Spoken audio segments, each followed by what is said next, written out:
منكم ميثاقا غليظا ഖുർആൻ പറയാ വാഖദിന മിൻകും മീസാകൻ ഗലീളാ ഒരു ബലിഷ്ഠമായ ഉടമ്പടിയാ യുവൻ ഐക്യരാഷ്ട്രസഭയുടെ ഉടമ്പടിയാണിത്. അങ്ങനെ നമ്മൾ പറഞ്ഞിട്ട് അടിക്കില്ല മർദ്ദിക്കില്ലെന്ന് പറഞ്ഞ് വിളിക്കൊണ്ടുവന്ന് നമ്മുടെ വീട്ടിൽ കൊണ്ടുവന്ന് നമ്മുടെ പ്രിയപ്പെട്ട ഭാര്യ, നമ്മുടെ മക്കളെ പ്രസവിച്ചു തന്ന ഭാര്യ, നമ്മളെ കാത്തിരിക്കുന്ന ഭാര്യ, വീട്ടിൽ നിന്നിറങ്ങിയാല് തിരിച്ചിറങ്ങുന്നത് വരെ കാത്തിരിക്കുന്ന ഭാര്യ, ഇന്ന് ഇൻഷാ അല്ലാഹ് വഅദ് കഴിഞ്ഞിട്ട് 1 മണിയുടെ ട്രെയിനിൽ ഞാൻ മംഗലാപുരത്ത് നിന്ന് കയറും. ഉച്ചയ്ക്ക് ഇൻഷാ അല്ലാഹ് കൊല്ലത്ത് 12:30 റെയിൽവേ സ്റ്റേഷനിൽ ഇറങ്ങും. വഅദിന് കയറുമ്പോഴും ഭാര്യ ചോദിച്ചു എപ്പോഴാണ് ട്രെയിന്? സഹോദരങ്ങളെ, അവസാനം 12:30 വീട്ടിലെത്തുന്നത് വരെ ഓരോ മണിക്കൂർ അലാറം വെച്ച് ചോദിക്കുന്ന ഭാര്യ. വാക്കവി മരിച്ചു എന്നൊരു വാർത്ത കേട്ടാൽ ആ വാർത്ത പോയി പറയാൻ നിങ്ങൾ കഷ്ടപ്പെടുന്നത് എന്റെ ഭാര്യയുടെ മുമ്പിലാ. കബീർ വാക്കവി മരണപ്പെട്ടു എന്നാൽ അത് പറയാൻ വിശ്വസിപ്പിക്കാൻ എന്റെ ഭാര്യയെ വിശ്വസിപ്പിക്കാൻ നിങ്ങൾ പാടുപെടും. ഓരോ മണിക്കൂർ കഴിയുമ്പോഴും അലാറം വെച്ചെഴുന്നേറ്റിട്ട് എവിടെ എത്തി എന്ന് ചോദിച്ച് വാതിലിന്റെ മുമ്പിൽ മുഖം കാണുന്നത് വരെ ആസക്തിയുള്ള ഭാര്യ. നമ്മുടെ മക്കളെ പ്രസവിച്ചു തന്നവേ, നമ്മൾ പറയും വടക്കുണ്ടാകുമ്പോ എന്റെ മക്കളെ എനിക്ക് തന്നേരടി പറയാ നമുക്കെന്ത് അർഹതയാണുള്ളത്? പ്രസവ വേദന നമ്മൾ അറിഞ്ഞില്ലല്ലോ, പാലൂട്ടി നമ്മൾ വളർത്തിയില്ലല്ലോ. നിനക്ക് വേണ്ടി കാത്തിരിക്കുന്ന നിന്റെ ഭാര്യ, കാമുകിക്ക് വേണ്ടി സമയം കളയുന്നവരെ, മറ്റുള്ള പെണ്ണിനെ വന്നിക്കുന്നവരെ, ആത്മാർത്ഥമായിട്ട് നെഞ്ചത്ത് കൈവച്ചിട്ട് ഞാനൊന്ന് ചോദിക്കട്ടെ, ഇതേവരെ നിന്റെ ഭാര്യയോട് പരാതിയും പരിഭവമല്ലാതെ ഇന്നേവരെ നീ ഇവിടെ കണ്ണിലേക്കൊന്ന് തുറിച്ചു നോക്കിയിട്ടുണ്ടോ? എല്ലാം കഴിഞ്ഞു വരുമ്പോ ഒരു നിമിഷം നീ അവളുടെ കണ്ണിലേക്കൊന്ന് സ്നേഹത്തോടെ തുറിച്ചു നോക്കിയിട്ടുണ്ടോ? ജീവിതത്തിൽ ഒരിക്കലെങ്കിലും അവളുടെ തലമുടിയുടെ ഇടയിലൂടെ നിന്റെ കൈവിരലുകൾ കൊണ്ട് നീ ഒന്ന് തടുകി തലോടി കൊടുത്തിട്ടുണ്ടോ? ജീവിതത്തിൽ ഒരു പ്രാവശ്യമെങ്കിലും പുറകിലൂടെ ചെന്നിട്ട് അവളുടെ ചെവിയിൽ നീ ഒരു ചുംബനം കൊടുത്തിട്ടുണ്ടോ? ഇതൊക്കെ കാമുകിക്ക് കൊടുക്കാറുള്ളതല്ലേ? അല്ല മോനെ ചെറുപ്പക്കാരാ, അവളുടെ ചെവിയുടെ പുറകിൽ നീ ഇന്നേ വരെ ഒരു മുത്തം കൊടുത്തിട്ടുണ്ടോ? വല്ലപ്പോഴെങ്കിലും ചെറിയ ചെറിയ ചെറിയ സമ്മാനങ്ങൾ നീ അവൾക്ക് കൈമാറി കൊടുത്തിട്ടുണ്ടോ? കാമുകിക്ക് എത്ര കൊടുത്തടാ, എത്ര പ്രാവശ്യം വിളിച്ചടാ? വല്ലപ്പോഴെങ്കിലും ചെറിയ ചെറിയ വിവാഹത്തിന്റെ വെഡിങ് ആനിവേഴ്സറിയുടെ അന്ന് ഒരു ചെറിയ സമ്മാനം നീ ഇവൾക്ക് കൈമാറി കൊടുത്തിട്ടുണ്ടോ? എല്ലാവരും കടന്നിറങ്ങി രാവിലെ മുതൽ വൈകുന്നേരം വരെ അടുക്കളയിൽ നിനക്ക് ഭക്ഷണം വെച്ച് വിളമ്പി അവസാന കിടപ്പറയിലേക്ക് വന്ന് ബെഡ്റൂമിൽ കിടക്കുന്നതിന് മുമ്പ്, ഉറക്കത്തിന് മുമ്പ് അവളുടെ അടുത്തിരുന്നിട്ട് മടിയിൽ തല വെച്ചിട്ട് ഒരല്പനേരം കൊച്ചു കൊച്ചു വർത്തമാനം നീ പറഞ്ഞിട്ടുണ്ടോ? നിനക്ക് വേണ്ടി ഭക്ഷണം വിളമ്പി വെച്ചിട്ട് അവള് കാത്തിരിക്കുമ്പോ, പാതിരാത്രി വൈകി വരുമ്പോ ഒരിക്കലെങ്കിലും ഞാൻ വൈകി വന്നതിന് നീ അവളോടെ കയ്യിൽ പിടിച്ചിട്ടൊരു ക്ഷമാപണം നടത്തിയിട്ടുണ്ടോ? നിനക്ക് ഭക്ഷണം വെച്ചിട്ട് വിളമ്പിയിട്ട് നിനക്കത് വിളമ്പി തരുമ്പോ അത് മുഴുവനും കടിച്ചുകൊണ്ടിരിക്കവേ നിന്റെ പുറകില് നാണത്തോടെ നിൽക്കുമ്പോ ഈ ഭക്ഷണം നന്നായി മോളെ ഒരിക്കലെങ്കിലും നീ അവളെ അഭിനന്ദിച്ചിട്ടുണ്ടോ? ആരാരുമില്ലാത്ത സമയത്ത് കിടപ്പറയിലോട്ട് പോകുമ്പോ അവളുടെ കൈവിരലുകൾക്കിടയിലേക്ക് നിന്റെ കൈവിരലുകളെ നീ കയറ്റി വെച്ചിട്ടുണ്ടോ? അല്ലാഹു നമ്മുടെ വിരലുകളുടെ ഇടയിൽ വിടവ് തന്നതെന്തിനാ? കാമുകിയുടെ കൈപിടിച്ച് കടൽ തീരത്തൂടെ നടക്കാനല്ല, അത് നമ്മുടെ ഭാര്യയുടെ വിരലുകൾക്കിടയിലേക്ക് നമ്മുടെ വിരലുകൾ കോത്തുവെച്ച് അവളുടെ സങ്കടത്തിലും സന്തോഷത്തിലും സന്താപത്തിലും ഞാനുണ്ട് കൂടെ എന്ന് നീ ആയുസ്സിൽ ഒരു പ്രാവശ്യം പറഞ്ഞിട്ടുണ്ടോ? ചെറുപ്പക്കാരാ, അവളൊരു വസ്ത്രമിട്ടിട്ട് വന്ന് നിൽക്കുമ്പോ മോളെ എത്ര മൊഞ്ചാണ് നിന്നെ കാണാൻ ഈ വസ്ത്രത്തിലെന്ന് നീ അവളെ ഒന്ന് നിന്റെ നാവ് കൊണ്ട് പ്രശംസിച്ചിട്ടുണ്ടോ?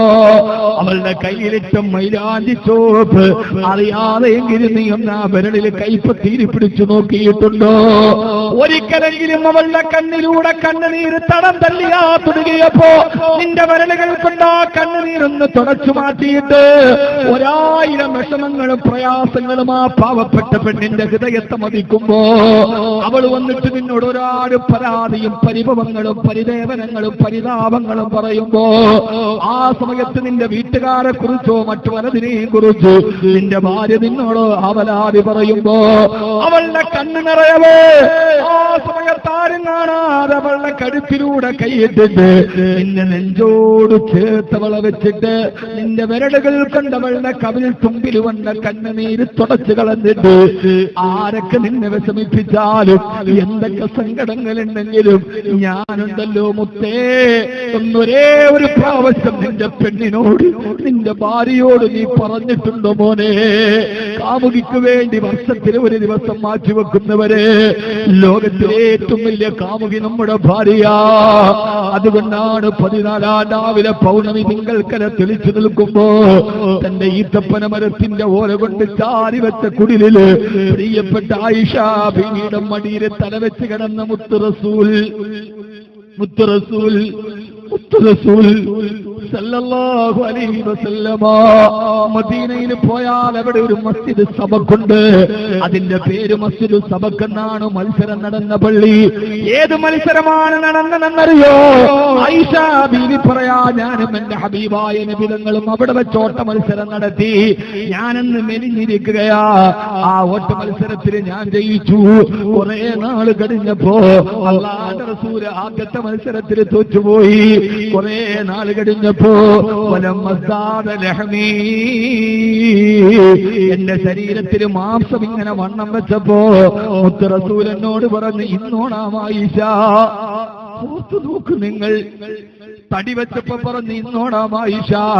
രണ്ടാമതോടിയപ്പോ ശരീരത്തിന് വണ്ണം കൂടിയത് കൊണ്ട് ഞാൻ കതച്ച് തോറ്റുപോയി. ലോകത്തേത് കാമുകനും കാമുകിയുമാണ് ഇതിനപ്പുറത്തേക്ക് പ്രണയം പങ്കുവച്ചത്? ഏതവസ്ഥയിലാണ് ഈ പ്രണയമെന്നറിയോ? ആയിഷ ബീവി പറയാ, ഞങ്ങൾക്ക് ജീവിക്കാൻ പട്ടിണിയായിരുന്നു.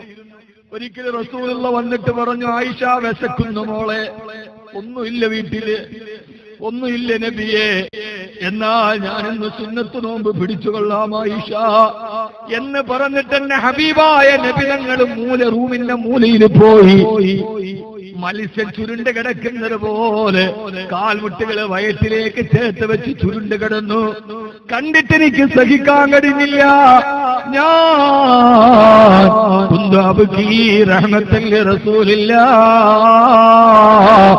വാതില് പിടിച്ച അല്ലാഹുവിന്റെ റസൂലും എന്റെ ഭർത്താവിന്റെ ഒട്ടിയ വയറ് കണ്ടിട്ട് ഞാൻ പൊട്ടിക്കരഞ്ഞു പോയി.